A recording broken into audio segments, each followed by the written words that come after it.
One of the things we always work on at Hargrave is technology, and people often say, where do you get these ideas from? You know, they're good ideas, and I'll give you a good example.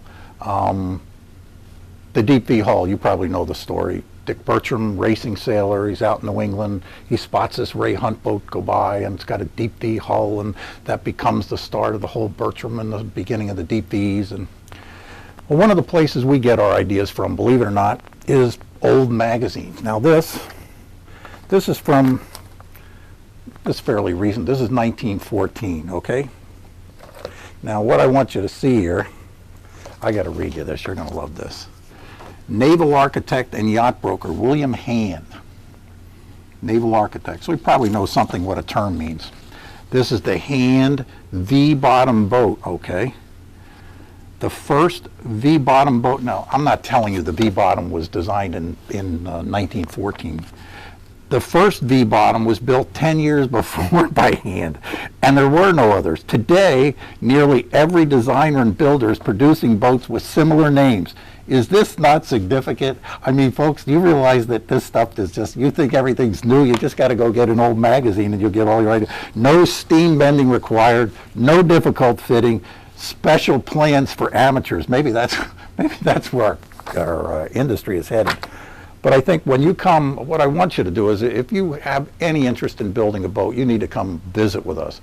Because when you get to our office and you go through the designs and a lot of the ideas we have, I mean, you'll find we're working on everything from engineering, we're working on profiles. Everybody goes, well, what about this profile? What about that profile? And I mean, we do the design studies to get some idea where trends are. We see where the competitors are. You get a sense of how to anticipate. And most of what people want in a custom boat, and if you think about it, it makes sense, most of what they want is there's something about the way the boat flows and works. That's what drives it. It's not like they go, oh, if only it had a different window, I'd buy the boat. No, it's usually they walk through a boat, then they walk through another boat, and they walk through another boat. And when you're spending 5, 8, 10 million, 15 million, whatever the number is, the idea that you're going to buy something, anything less than what you want is like absurd. So as you begin to realize, maybe I'm one of those people, I just want to tell you, if you've heard it's hard, it's not hard, not the way Hargrave does it. If you've heard it's risky, it's not risky the way we do it. We've got a 100% success track record, and we can back it up with all of the owners that have worked with us. And most importantly, you think, well, it doesn't make that much difference.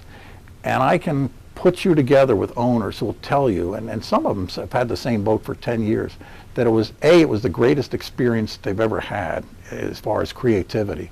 And perhaps most important of all, they've enjoyed the boat more than they ever imagined. When you design something exactly the way your brain tells you want something, I mean, it's an incredible experience. So that's your invitation. Get down here to Hargrave. Let's talk about what your dream is, not ours. I'll show you what other people have done in the past. I'll tell you a little bit about where the industry's headed. We'll even get to talk about where you're going to go in the boat and what that means to the shape of the boat, the layout, the fuel capacities, all that. And gradually, in a surprisingly short period of time, you'll realize either you're a builder or you're not. And at least you gave yourself that option. So if you've ever considered building a boat, by all means, come to Hargrave.